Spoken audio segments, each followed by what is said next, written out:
And now, speaking on the topic of creativity, the one, the only, Reverend D. Jacquelyn Edwards.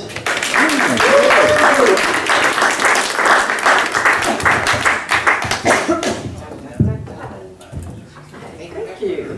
Thank you for the thought. Hey, church. Hey, everyone. Happy Sunday. Happy Sunday. And it is a wonderful world indeed. As we like to say in some of these parts, regardless of appearances. Regardless of appearances. And I like to add, regardless of opinions, including and especially my own. And what that means is that I can have an opinion about stuff out there in the world that's going on. I can have some concerns about stuff that's going on out there in the world. And of most concern is that I can have a lot of fear about what's going on out there in the world. And today, I'm choosing differently. And I'm inviting you to join me in choosing differently. In choosing to see that it is a wonderful world and that everything is working together for divine order. Our theme for the year is living our spiritual values. And one of those spiritual values, one of those principles, is that we value all life, everywhere. We value all life. And so whenever we hear about any way in which life is being prematurely ended or shifted or impacted in any way, we get to remind ourselves that we value all life. And in this moment, when we are celebrating creativity, what we are reminded of is that underneath this idea of creativity is this thing called faith. There is this thing that says, I believe that there's a power for good in the universe and we can use it. And that I personally call that thing God. Now, we may elect to call it a variety of things. Some people call it Allah, some people call it the Atman, right? Some people call it the Christ consciousness, the Christ awareness. Whatever it is that we call it, what seems to be universal through all teachings, through all spiritual teachings, is this idea that God is good. And that whatever is unfolding in the universe is unfolding for the best and highest good of all concerned. That means everybody. That means everybody. And again, it gets a little gnarly when we're looking at what's going on out there. When we're looking at how the world is unfolding. When we're looking at, and I gotta say it because it's on my heart, when we're looking at children again being shot by the police. When we're looking at drugs being sold that'll kill you in a minute. First time, is that what I heard? Did I hear that correctly? Right? When we are looking at school systems going, I don't know if we can really educate people. When we're looking at these things, it's hard to find the good and praise it. It's hard, but not impossible. But not impossible. That is the good news. And that is what we are called upon to do. We are called upon to go deep within that inner self and find the good in me, because when I find the good in me, I find the good out there. Because it's contagious.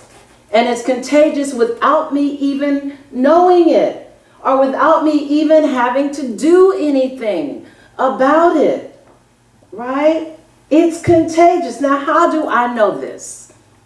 Well, because I said so, right? Isn't that what your mama would say? Because I said so.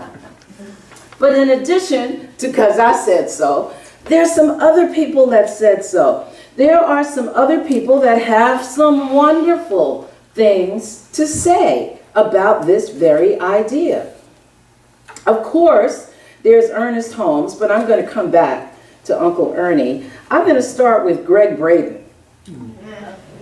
Love him. Yay, we got some Braden fans in the house. So in one of his books titled The Spontaneous Healing of Belief, spontaneous healing of belief. That means I'm looking at shifting or changing what I believe. And again, we know what I believe, right? I know what I believe by looking at my personal life in terms of what's going on there.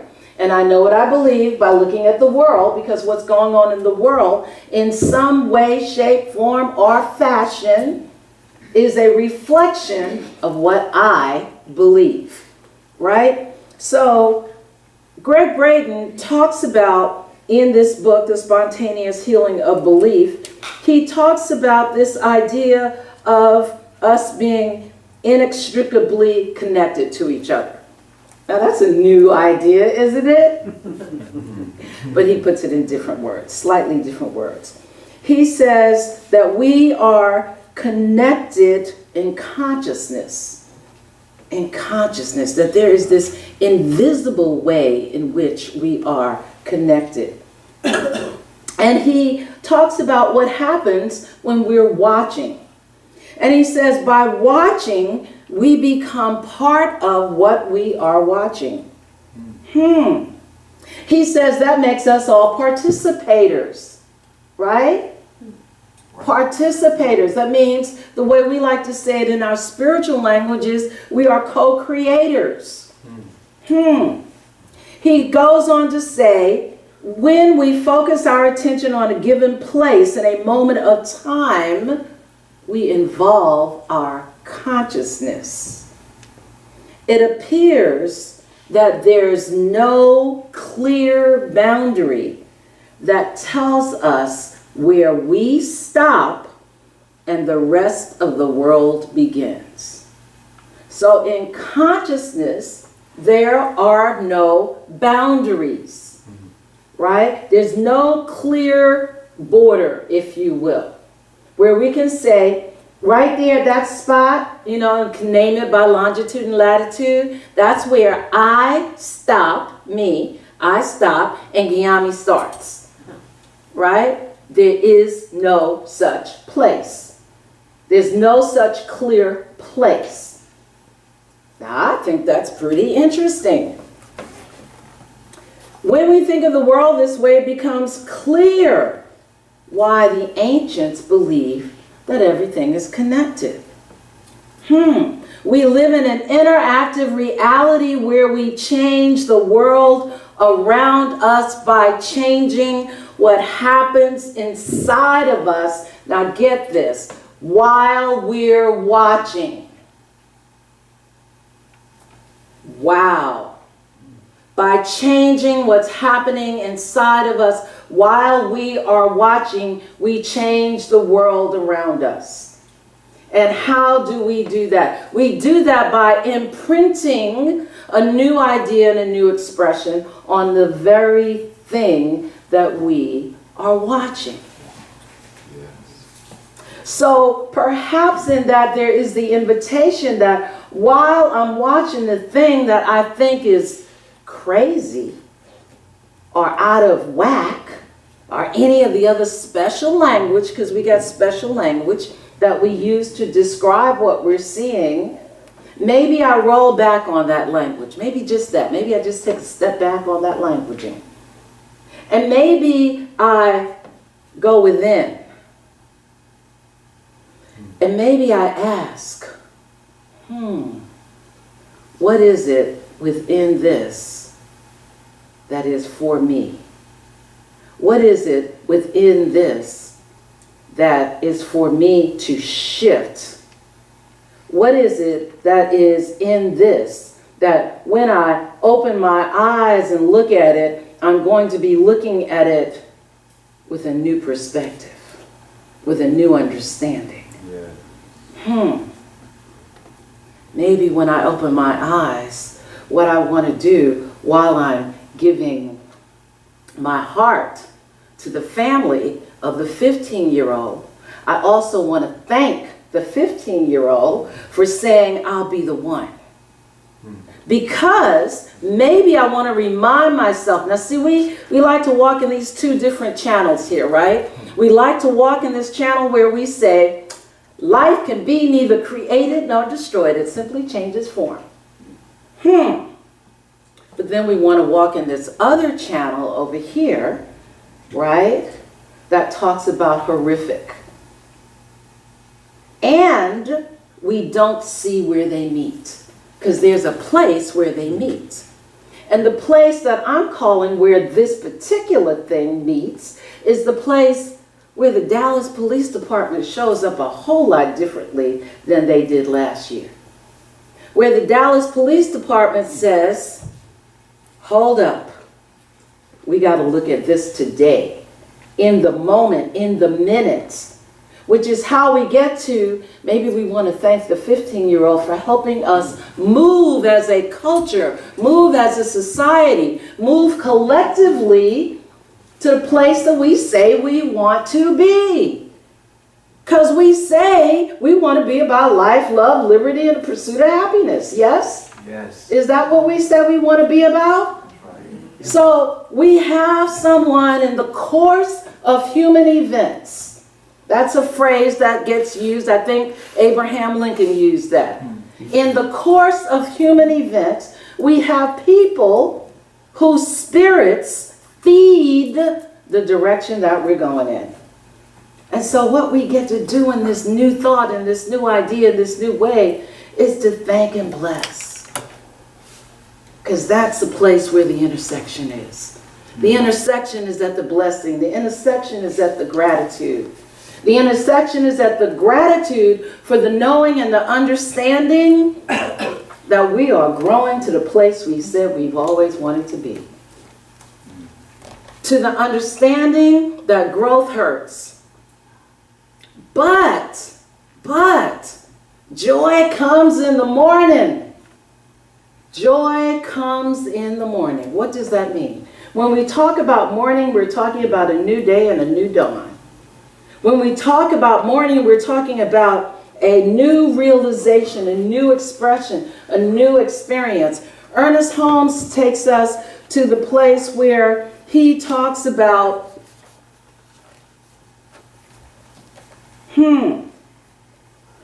the power of the word. Where he says in the book, Creative Mind. Creative Mind, a wonderful, wonderful book. Where he says in this book, Creative Mind, he says, we can so train ourselves that we can be guided by the supreme mind of the universe. But we can never do this. We can never do this until we believe that we can receive directly from that source of all knowledge. So we have to first believe that when we close our eyes and we get that download, that it is number one, our download, that it is the thing that we need to know, and then secondly, that we can take it and use it to shift it, whatever the it is, be it a personal it or a collective it.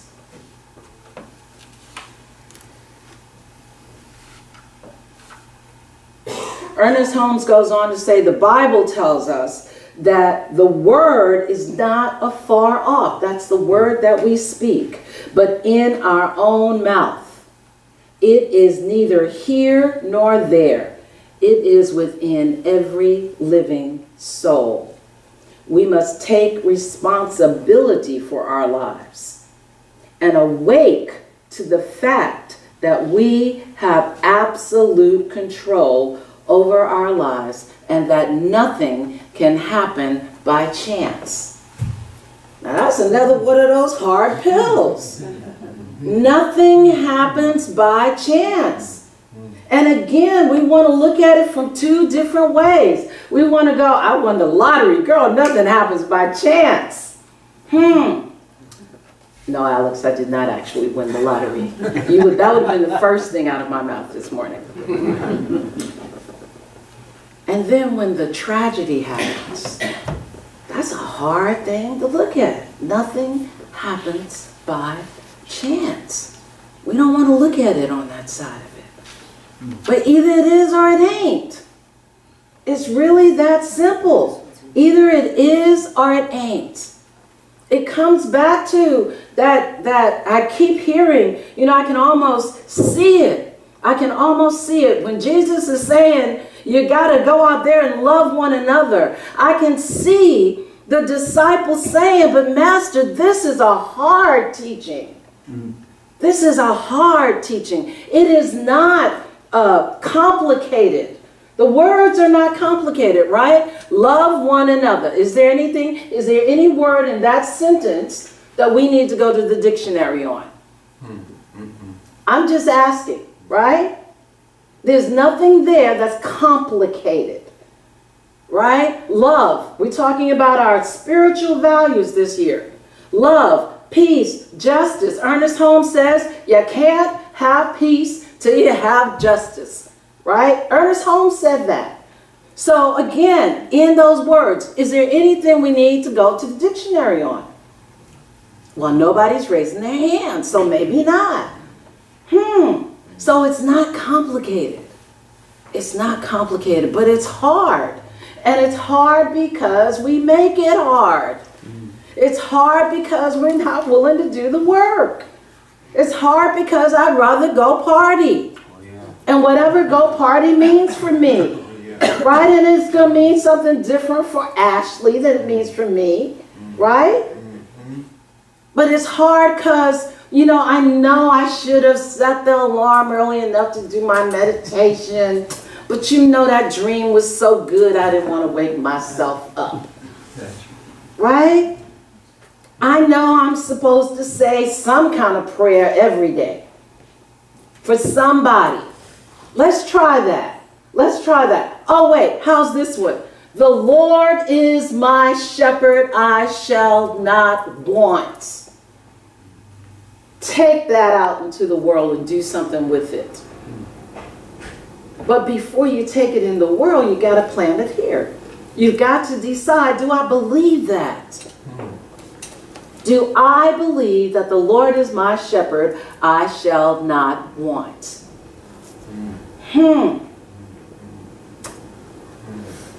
Well, kind of, sort of. Well, let's see. I believe that if I'm hungry, I can have dinner, right? Because the Lord is my shepherd, I shall not want. I might even believe that if I'm needing a job and I treat for a job, I pray for a job, that I'll get that job because the Lord is my shepherd, I shall not want. But is there something in me that might believe I can't really have, I don't know, my right and perfect relationship? Is there something in me that, even though now I'm saying the Lord is my shepherd, I shall not want, I may not quite be with that one. Is there something in me that may believe that I can't have perfect health in every single cell and fiber of my body?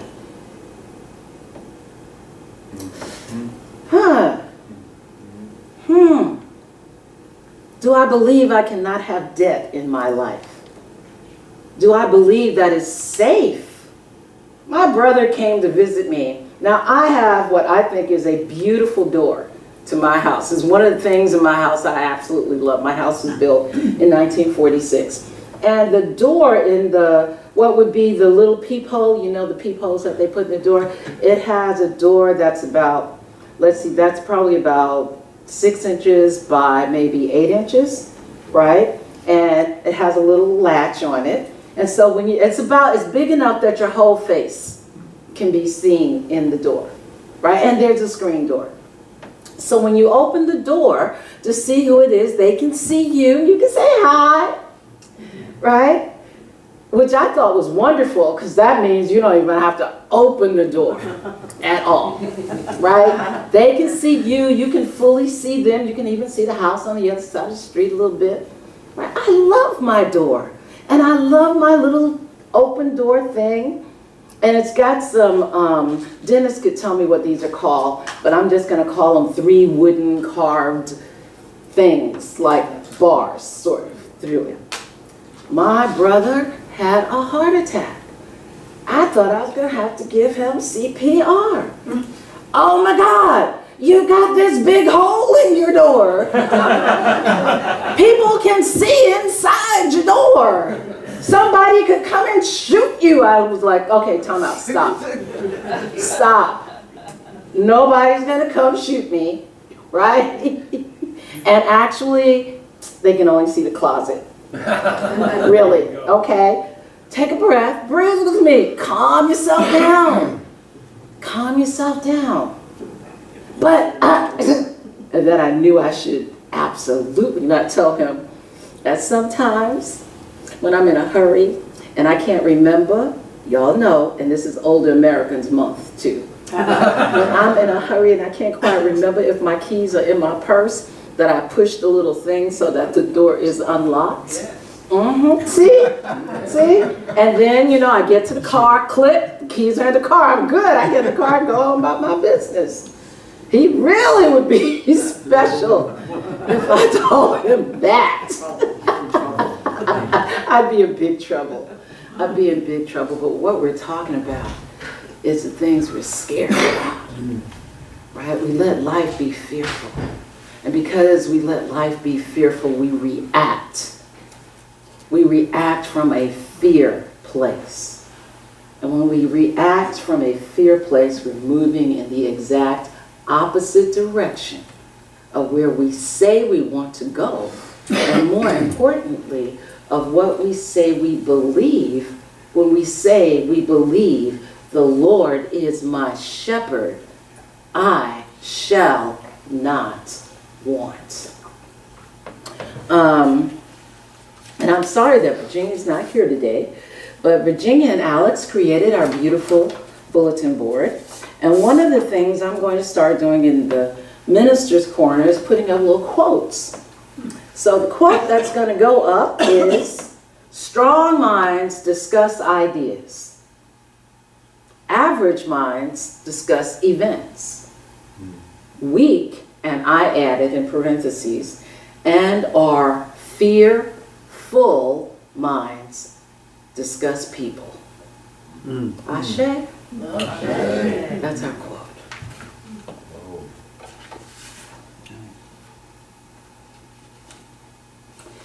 In going to following Ernest Holmes' direction, the Bible tells us that the word is not afar off, but in our own mouth. The word is not afar off. It's not over yonder, but in our own mouth. And we know the word is power, and powerful and powerful.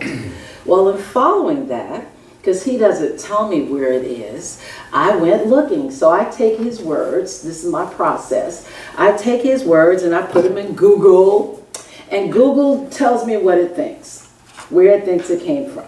So when I looked for that, I actually came back with 2 potential places.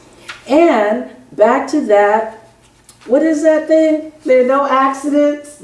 Yeah, back to that. I thought they were both very interesting. The first one was in the book of Jeremiah.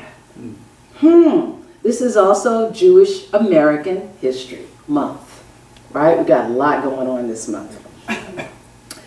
Jeremiah was one of the early prophets. And in Jeremiah 23, the very first sentence says, "Woe be unto the pastors that destroy and scatter the sheep of my pasture. Woe be unto the pastors that destroy and scatter the sheep of my pasture." Now I took that very personally. And I said, well, look at there. Because what I take that to mean is woe be unto us who teach separation. I don't have a time to elaborate on that. But woe be to us who teach separation. Perhaps all roads really do lead to Mecca. In this Eastertide thing we've been talking about, I'm going to bullet a couple of things really quickly here and wrap up. Today is the third Sunday of Eastertide. And the third Sunday after Easter is focused on jubilation. This is called Jubilant Sunday. And so this is the day when we are invited to be jubilant, to be happy, and to sing aloud. To sing, I ain't gonna let nobody turn me around. I'm on a mission here, and I will not be turned around. The definition is to show great happiness, to rejoice, to sing, and jubilate. So there's this idea of not scattering the sheep by saying that there's real hard line, you stay in your box, I stay in my box, differences. Be they racial differences, be they gender differences, be they religious differences. Are you saying ain't no difference between the Catholics and us? Let's see, am I saying that? Yes, I am. Catholicism, Judaism, Protestantism, New Thought. Where's our common factor? The second place that I landed in my Bible search, well, where did Ernie get this? Is in the book of Deuteronomy. And in the book of Deuteronomy, the 30th chapter and the 14th verse, it says, "But the word is very nigh unto thee, in thy mouth, and in thy heart, that thou mayest do it." Now let me say that in a little bit more modern English. In the beginning was the Word, and the Word was God, and God is in, as, and through you, which means the Word is in, as, and through you. It's so close to you. It is closer than, oh wait, it is your very breath. And as such, as it is in the heart, which we're now learning is the actual seat of intelligence, we are directed to do the word that is in the heart. And so what I invite us, because that includes me too, to do is to just take that one line and play with it. And play with it.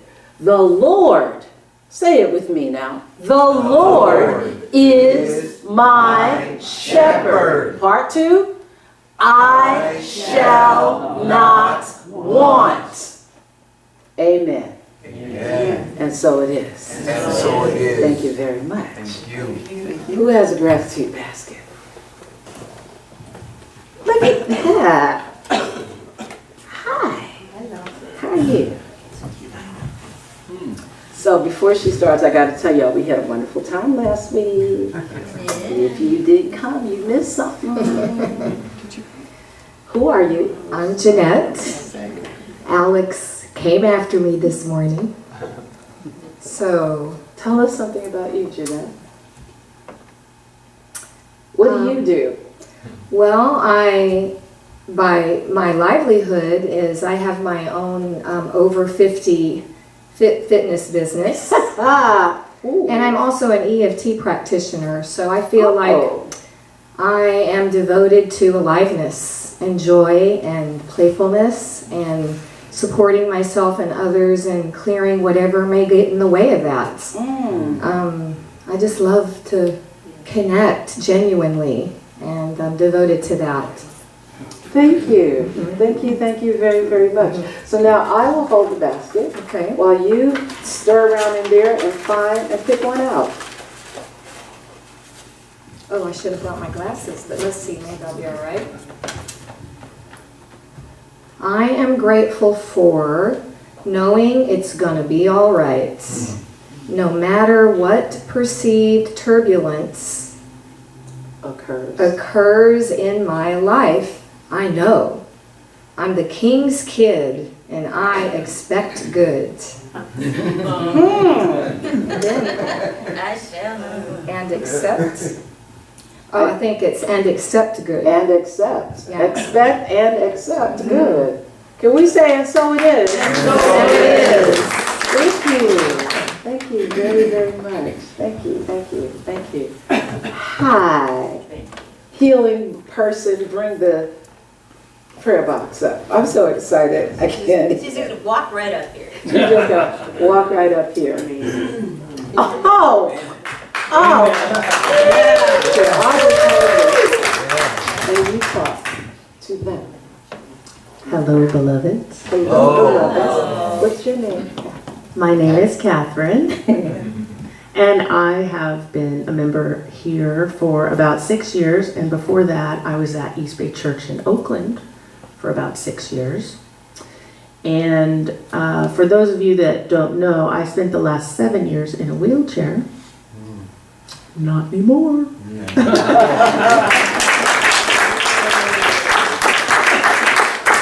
So I'm very grateful for this philosophy because it helped me get where I am today. And if there's anything going on in your life that you think is impossible to overcome, change your thinking. Anything else you want to say? You want to do a workshop or you want to? Yes, I do. I've had that all in mind. It's in the plans. Yes. Okay, all right, thank you. Would you like to pray over this? I would. All righty then. Terry Cole Whitaker used to say, when you need something, you have the person that's demonstrated that to pray for you. Amen? Amen. You got it. Okay, so if you have a prayer in this box, please know that it was already answered before you even wrote it down. If you have a prayer in your heart that you did not write down and put in this box, please know that it's already answered. If you're just thinking of a prayer, it's already answered. Everything you need is already yours. You are blessed. You are divinely infused, and therefore, whatever you need, it is yours. So it is. And so it is. So it is. Thank you very, very much, Miss Catherine. Thank you, thank you, thank you. Our God is an awesome, awesome, awesome God. So I've already casually mentioned, I know it's time for our affirmation, that we're celebrating a lot of stuff this month. And we are. And another area that will be on the bulletin board are, as they come out, when it's a celebration that in fact involves proclamations, they will be posted. And so, yes, the President of the United States makes proclamations on various holidays. And so, or in our case, months. President Donald J. Trump proclaims May 2017 as Older Americans Month. And so I want to invite you to read these because they're not cookie cutter. They don't all say the same thing, right? So I really want to invite you to read them. Now this one we did not actually include because I didn't know, right? That May was also National Physical Fitness and Sports Month. Okay. The other two for this month are Jewish American Heritage Month, right? And Asian and Pacific Islander American Heritage Month, right? Yes, yes, yes. And so we have all of that reflected on our altar. And I was thinking that it would be wonderful if we had, and because I think this is the congregation that might have such a person, if we had in our congregation someone who was an Asian Pacific and or Pacific Islander, older American of Jewish heritage, that would be just lovely. And so if you know somebody, tell them to come to service this month. Tell them to come to service. And so it is your turn. We have an affirmation in the program. It's on the lower left side. Oh, thank you. What's the second person? Listen, they like this affirmation. Okay, so I want to give you a moment to read it, and then we're going to read it together. Ready? I allow the creative urge within me to have its full sway. I am grateful and amazed at the results. And so it is. I allow that within me to have its full sway, right? Is that like let go and let God? Or what? Hi, how are you?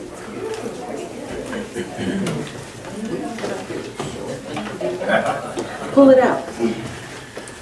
There you go. Alrighty then, it's on. Hey, the prosperity affirmation is inside the program on the upper right-hand side. Divine love consecrates my gift. It goes forth to heal, to prosper, and to bless. It is evidence of my conviction that God is the source and the substance of my supply. I release my gift, knowing that it returns to me multiplied abundantly, and so it does. Ashe and amen.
Come on, everybody.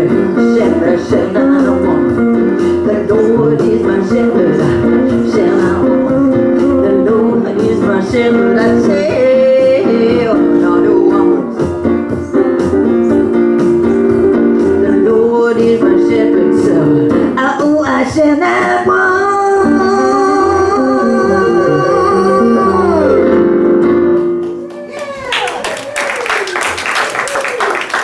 Thank you, Henry. Thank you. Amen.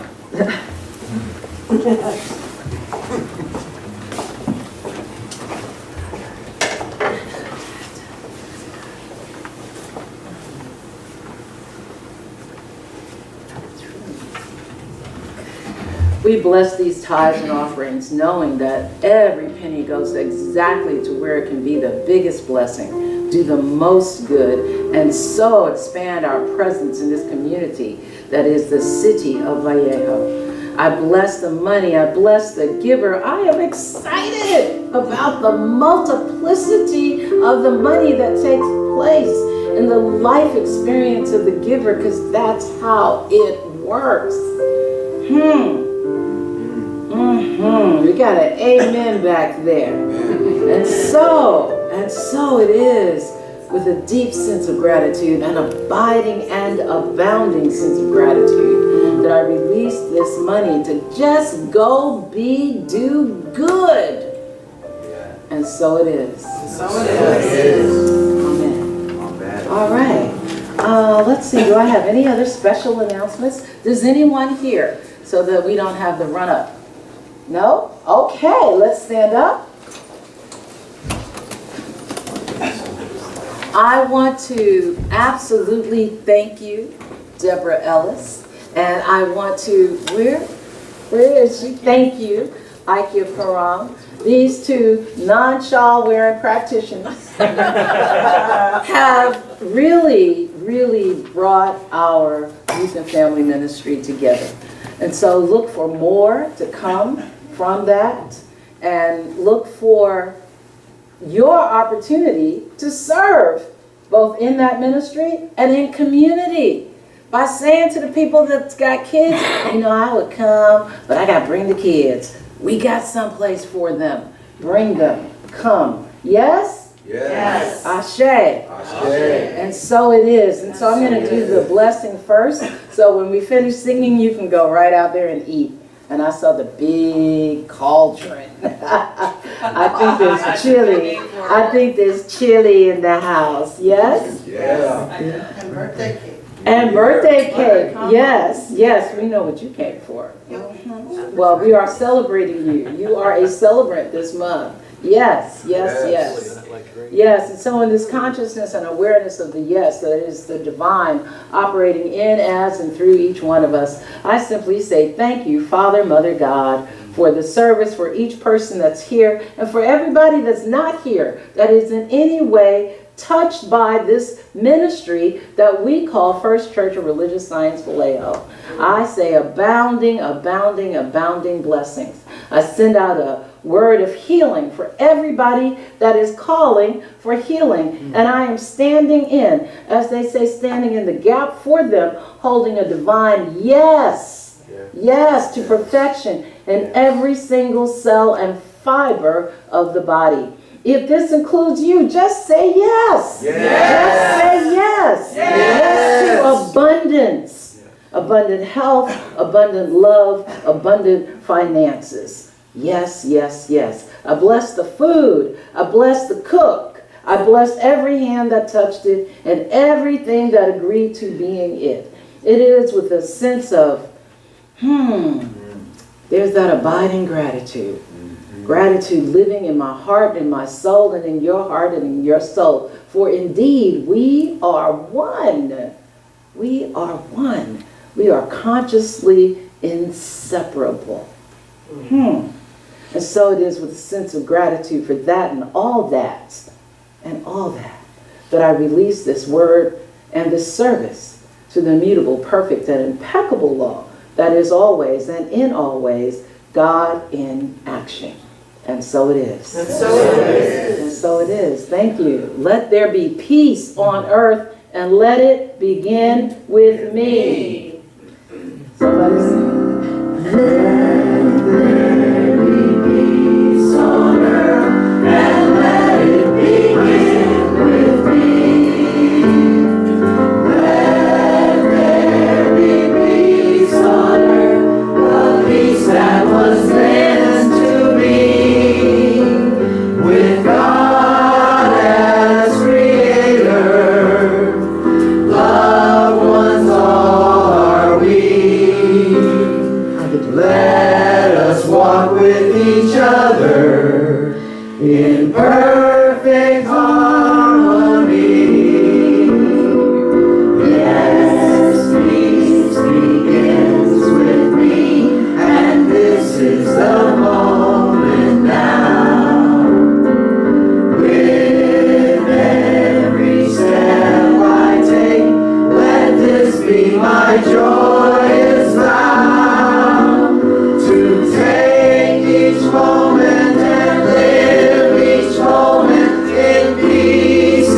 Lord is my shepherd, I shall not want.